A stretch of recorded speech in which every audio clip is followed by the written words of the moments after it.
Hello! Welcome back to my channel. My name is Kelsey and we're here today with my mid-November wrap-up. Oh hi, thanks for checking in. I'm still a piece of garbage. I started this in October where I decided that I'm going to do mid-monthly wrap-ups just to wrap up some of the beginning books I read because I tend to read more at the end of the month and I don't want to have 20 books to wrap up at the end of every month. So here we are. So firstly, what we're going to get out of the way is the 2 books that I'm reading for a secret blog. So you will have to wait for that video to get a review of The Martian by Andy Weir and Full Metal Alchemist Volume 1, but this is the 3-in-1 volumes by Hiromu Arakawa. So both of these are books that I read that you will not be getting reviews for, which is great because I'm doing a wrap up.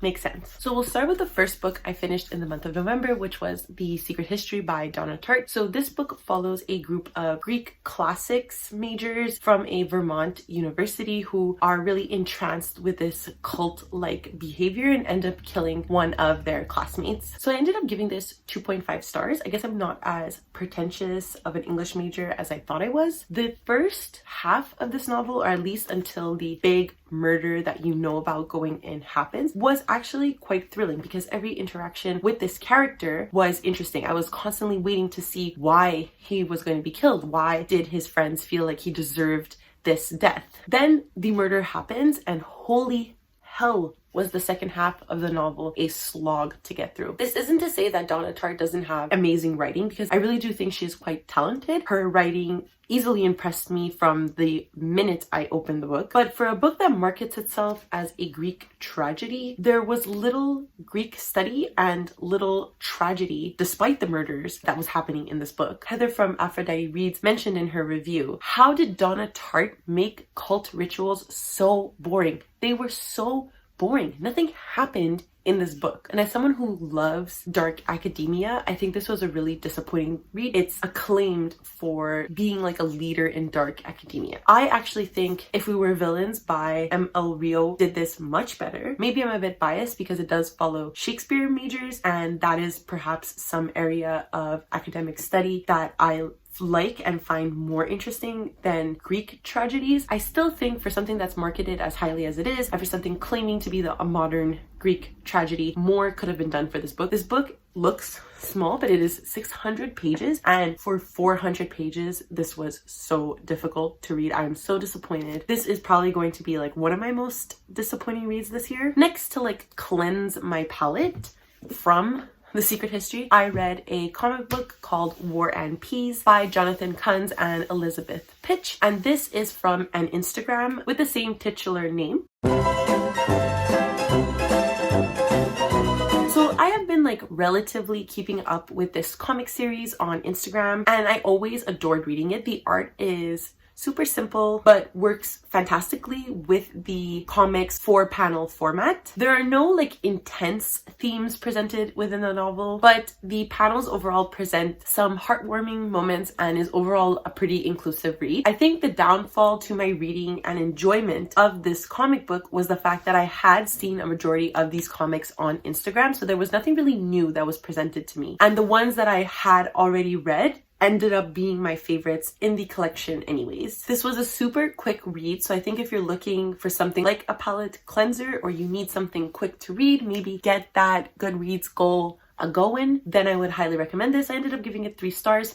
It did what it did and I was happy that I read it. Then I read There by Tommy Orange. This is a story that follows 12 members of Native communities as they make their way to the Oakland powwow, and they are all connected to each other in one way or another. So I mentioned this in my TBR that something that I love about books is when different characters who are unrelated are interdispersed within other characters' chapters and everything weaves together into one conclusive narrative, and I love that, and There did that and I think it did it excellently. This book is an incredible debut novel. I think Orange did a really fantastic job painting the modern Native individual.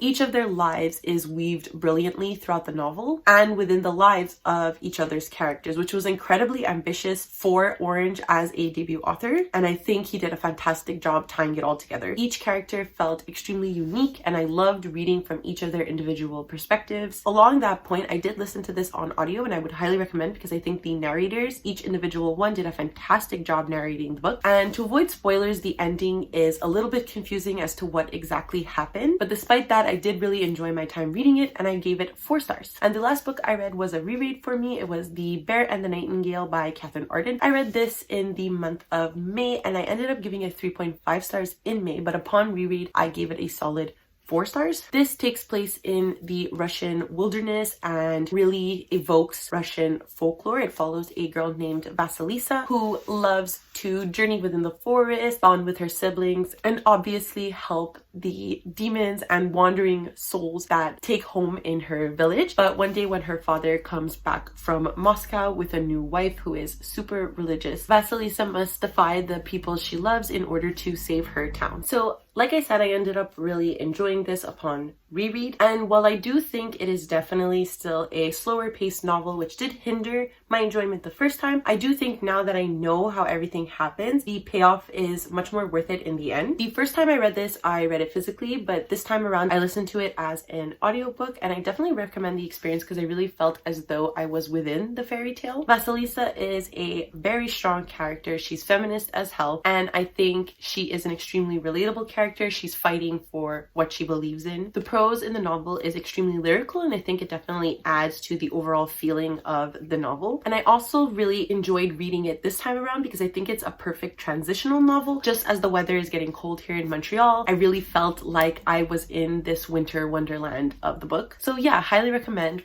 4 stars. I think it's great. I'm also currently reading 3 books, so you will get these reviews at the end of the month. So firstly, I'm planning to start Bunny by Mona Awad very soon, and I'm super excited. Another dark academia that I have higher hopes for despite really not liking The Secret History. I'm also listening to Alatswe by Darcy Little Badger on audio. I am more than halfway through right now and really loving this. I think it's so good. And I'm also listening to So You Want to Talk About Race by Ijeoma Oluo. And this is essentially I didn't talk about this in my TBR. This basically focuses on the complex reality of the racial landscape in the United States of America specifically. And so far, I am really enjoying it. And that's it. Those are all the books I have read so far in the month of November and what I'm currently reading. Like I said, these 2 books will definitely be wrapped up in a vlog soon. And these 2 you will see in a wrap up at the end of the month. But that's it for now. Don't forget to like, subscribe, ring the notification bell, comment down below if you've read any of these books, if you hate any of these books, if you like any of these books, let me know. Let's argue down below in the comments because I love to debate. I don't know how to end these things, so I will see you next time. Bye!